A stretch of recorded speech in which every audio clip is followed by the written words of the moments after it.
It's happening. Not it's happening.gif, but it's happening, but I'm falling behind already.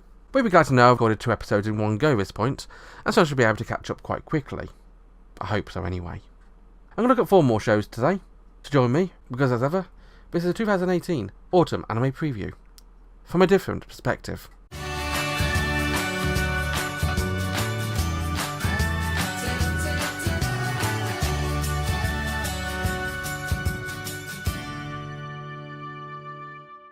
So, you think all vampire anime are the same? Think again. Welcome to Miss Vampire Who Lives in My Neighbourhood, the newest cutesy anime to start airing this season. And when I say cutesy, you don't know how cutesy this show can get. We're immediately introduced to the idea of vampires and mysterious girls when we see our main character, Akari, wandering through a forest late at night. Why is this young girl wandering through a forest late at night when she knows there could be vampires nearby? Well, it's not so much the vampires she's interested in. It's more of a really cute house and really adorable dolls, because Akari is a wee bit special.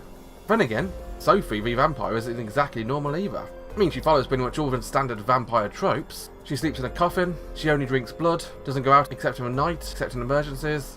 So yeah, she is pretty much a vampire. But the reason for those tropes are pretty much different. She doesn't enter anyone's home and uninvited.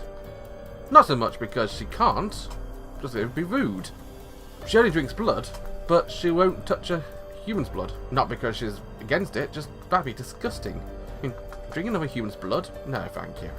And in terms of emergencies, it's not running away from vampire hunters, it's going to buy the latest anime. Yep, this is definitely an anime about vampire girls. Cute vampire girls, and cute girls who like vampire girls. This one is very Yuri heavy. It's more Yuri bait than Yuri deep, to be honest though. It's not going to fight Bloom Into You for the main Yuri show of the season. But the Yuri Bay fans, including myself, are going to like it.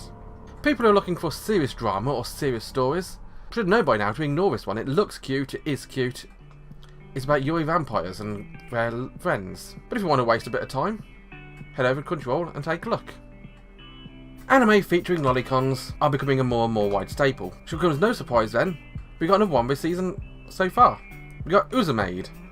Maid is a story of a young Russian girl by the name of Misha, who lost her mother, which is very sad, but she's showing it off by being very prickly. She doesn't want to have any attention. Locks herself in a room playing games. Her father is always doting on her, but can't really handle her, and any maid she comes across, she destroys. So what would happen if a new maid is recruited and that maid is a lolicon? Well, welcome to a world of Maid, where that happens. Tsubame Kamui is a former self-defense force officer. She wears an eye patch. Don't know why she wears an eye patch. Maybe she got dismissed from the JSDF because of the eye problems. Maybe it's a fashion choice. But one thing we do know, she's an absolutely perverted lolicon. A dangerous perverted lolicon. And she has her eyes firmly set on the most adorable Russian blonde girl she's ever seen in her life. And so one day, when she finds out there's a job going for a maid, of course she's going to apply. And of course, Misha, who doesn't want any maid, try to get rid of her. But how do you get rid of a JSDF officer? With a great bit of difficulty. So we get now into the hijinks of a lolicon stalking a little girl. This is a very predatorial anime. It sounds worse than it actually is, but it toes that line very closely. One wrong step and we're looking at court proceedings, to be honest, because this show is dangerous. It's funny to begin with. Those jokes can very easily wear thin, so hopefully they had a bit of heartwarming nature to it as well. If it goes heartwarming, it'll be good. If it goes over that line, in the bin it goes. You can check out Maid at Crunchyroll. Now, I mentioned it earlier, and if you know me, you saw this coming a mile away, but one of my most anticipated shows of the season is Bloom Into You. Now, as you probably know, I am a big fan of Yuri. I do like stories where girls fall in love with girls. Not in a perverted way, although that doesn't go wrong either.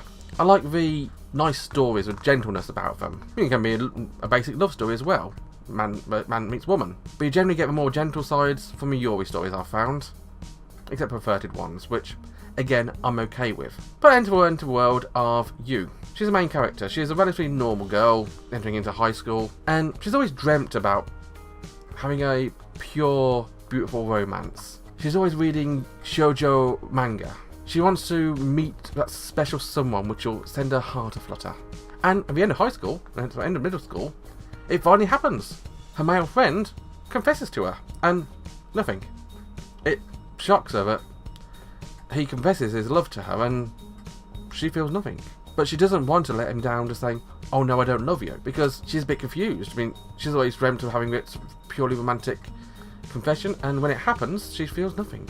And she still wants to have that beautiful moment where her heart goes aflutter. In doing so, we get to a rest part of the story, where she ends up helping out the student council.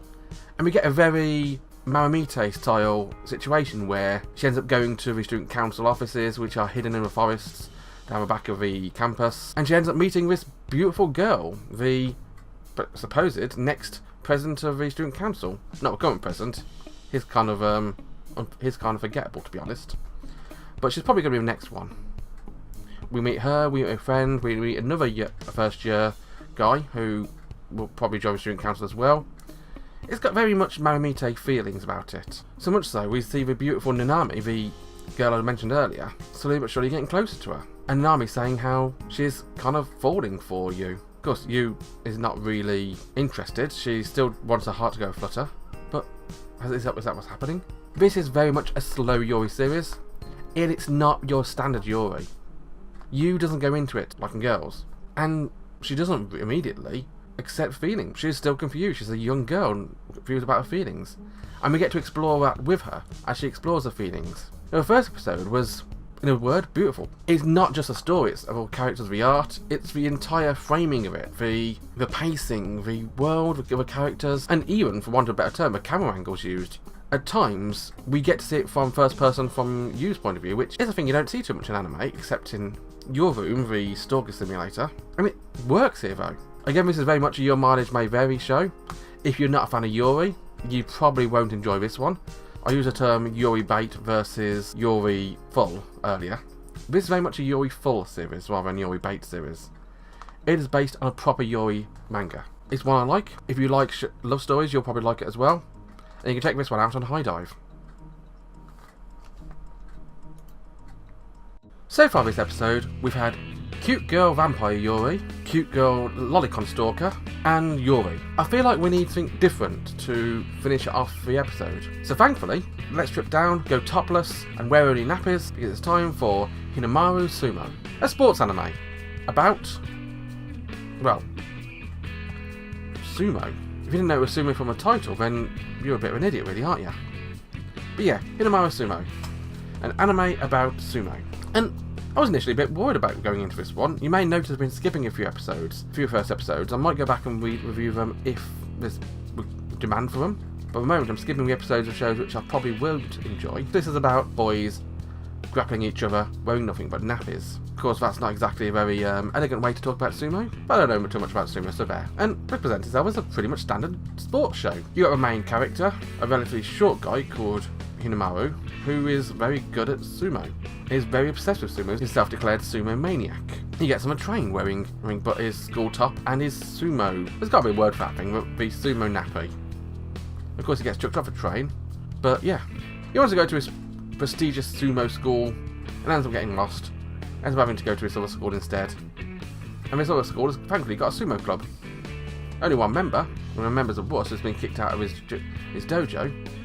But Kanemaru doesn't want any of that, so Kanemaru decides to take the dojo back over for him by fighting the delinquents in it. A delinquent who I'm pretty sure is going to be joining the sumo club at some point. I would say that's just the way the plot goes. It's in my friggin' opening. Try and hide the opening if you want, guys. Spoiler alerts.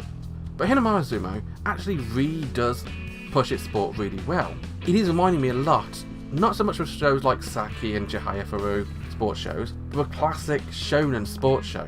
Really powerful character. I think Yu-Gi-Oh! Actually. Yu-Gi-Oh! Is probably a much better example than any of the other ones I've said. And yes, I know Yu-Gi-Oh! Is a card game rather than a sports show.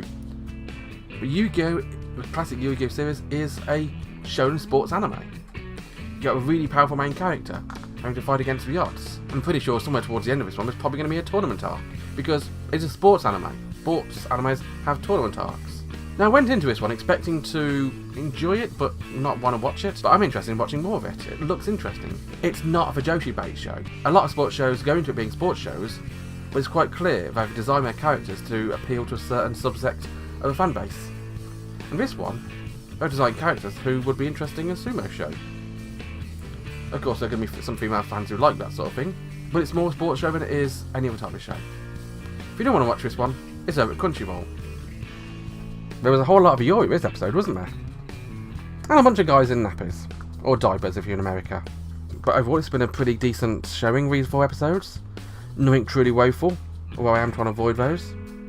Join me next time and look at 4 more. So until then, thanks for watching, bye bye.